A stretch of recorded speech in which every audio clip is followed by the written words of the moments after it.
Hello, Salesforce Ohana, Walters954 here. In this video, we are going to be installing Visual Studio Code, the Salesforce CLI, and the extensions needed to do Sfdx development. Stick around to the end and you'll see us retrieving and deploying different metadata from our Salesforce Org. If you like this video and you want to see more like it, make sure to hit that subscribe button at the bottom right. It lets me know that you all like this content and I'll continue to make more like it. Drop a comment down below on any tips that you use with Visual Studio Code or the Salesforce CLI. Alright, so let's jump into this. To start out, we are going to need to install Visual Studio Code. Jump into trusty Google here, type in Visual Studio Code, and it's going to be this first website here, code.visualstudio. Let's go ahead and click download, and there it is. The .exe is coming through. Let's click on that, and it's going to open up the installer. Now we're going to just go through. You can see here that I have everything selected. So I do want to open up any of the files that have the .code. I do want to add this to the path, and for Windows, that just means that basically you can use it in the terminal. Cool, so we'll let that installer run through. I'll probably speed it up right here so that we don't have to watch this entire thing. Perfect, and then we are finished. Let's go ahead and click Launch Visual Studio Code. And there we have it. Visual Studio Code is loaded up in all of its glory. Over here to the right is our welcome screen and a couple things of help. And then you can see on the left here, this other panel, which has a bunch of different quick tools that we can use inside of Visual Studio Code. Before we get into those tools, let's go ahead and install our Salesforce CLI. So once again, back in Google, Salesforce CLI.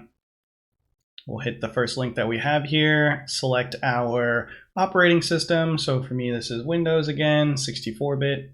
Most of you probably only have 64-bit, so that's the one I would download. Perfect, we've got another exe installer. So clicking on that, you may get a warning screen. So just click through that. Same thing here, setting up in the path, reading all of the terms and conditions, and then let's go ahead and speed through this while we install.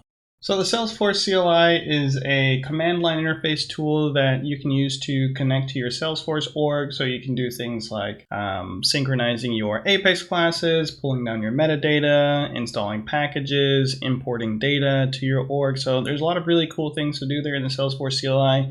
It's going to take a little bit of time to learn everything about it, but this is definitely the first steps that we're taking on here. Cool, so we have the Salesforce CLI installed. I'm going to pull up a terminal here and type in Sfdx -- and this should basically let us know what the version of Salesforce CLI is running. And just to give you an idea of some of the other commands we can run, I'm typing in Sfdx help so that we can see some of the commands that exist. Cool, so everything looks like it's working. Let's go ahead and close this and start to configure our Visual Studio Code a little bit more. We're going to go over to the extensions panel over here and type in Salesforce. And we can see a ton of Salesforce extensions in here, but the one we want is actually built by Salesforce themselves. And this is the Salesforce extension pack. So it's going to come with a lot of different tools that are going to be very helpful as we go about developing in Visual Studio Code. Perfect, that looks like it's done. And there are some other extensions that you can see on here that I use, and some may be pre-installed, but if you want to look into more, I'll probably link to a video that is an extension list. So to start things off, I'm going to select a folder that I want to house all of my code in. I'm just going to go to this Salesforce one and select that as my primary folder. You can set your folders up in any structure that you want. And then I'm going to press Control-Shift-P, and this will open up the command palette. And we can see here now that there are a few Sfdx commands that we can use to create a project. I'm going to go with create a project with manifest. This is what a lot of you are most likely going to use. I'll make additional videos that go over the non-manifest and the ISV project creation. And I'm going to start to fill out all of the default information here. So this is going to be my Trailhead org. So I'm going to call it Trailhead Playful Goat. And then it asks a folder that you want to create your Salesforce project in. And since we just went into this specific folder, let's choose that one. So now we can see a couple different things that get pre-populated whenever we create a project. The main thing in here is that our Force app doesn't actually have any of our Apex classes or anything like that.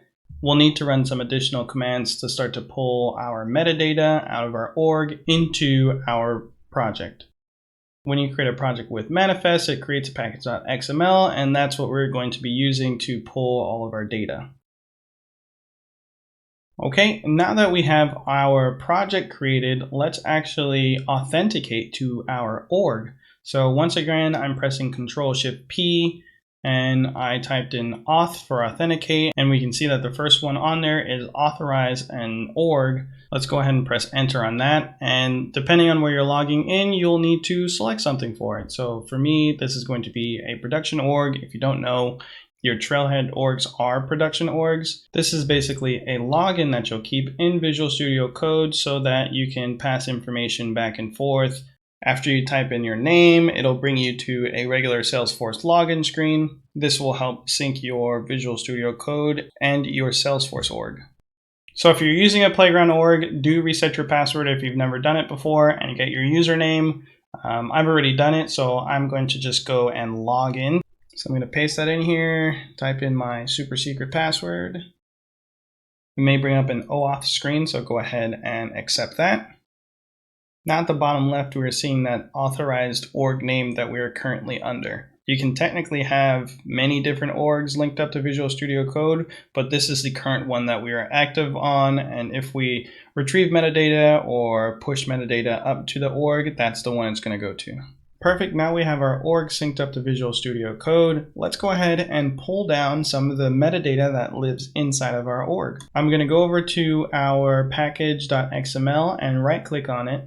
And we can see some new commands got added at the bottom. I'm going to click retrieve source. What this basically means is we are pulling our metadata from our org that we've just connected to down into our local machine on Visual Studio Code. And it looks like we got two classes that came through, which is perfect. If you double click on them, you can see the code. We can see in the output panel what actually got brought into Visual Studio Code. Now really quickly, I want to show you all how to deploy new code to our org. So I'm adding in this system.debug. I'm going to press Control-S to save it. And now we can deploy source to org. So that's basically the source material or the source code that we're currently working with on our local machine should now be getting pushed up into our Trailhead org.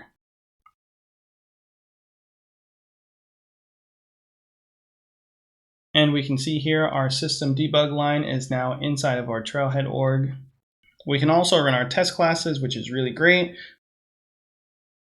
We can see here in the output panel how our tests perform, which tests passed, which tests fail, and the code coverage percentage.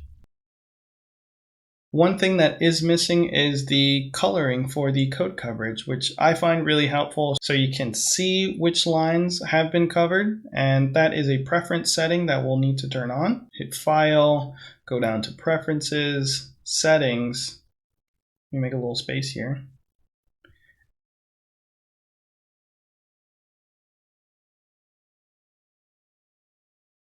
And we see this option here that I already have checked, which is retrieve test code coverage. If we take a look at the bottom, there's these three little hamburgers next to the org that we've authenticated to, and we're going to check that. Now we can see the code coverage on every line, just like if we were in the developer console. Lastly, let's create some new code. So I'm going to open up the command palette again, just showing you a different way to do it. And let's create a Lightning Web component. You can also create Apex classes and things like that. Let's call this heat map. We're putting it in the default folder structure. And if we take a peek in our Explorer, we can see our new Lightning Web component, which was just created. That's it for this quick tutorial. If this video was helpful, please make sure to like and subscribe. Leave a comment down below if you're already using Visual Studio Code and some of the extensions that help you out. My name's Walters954, and remember, I believe in you.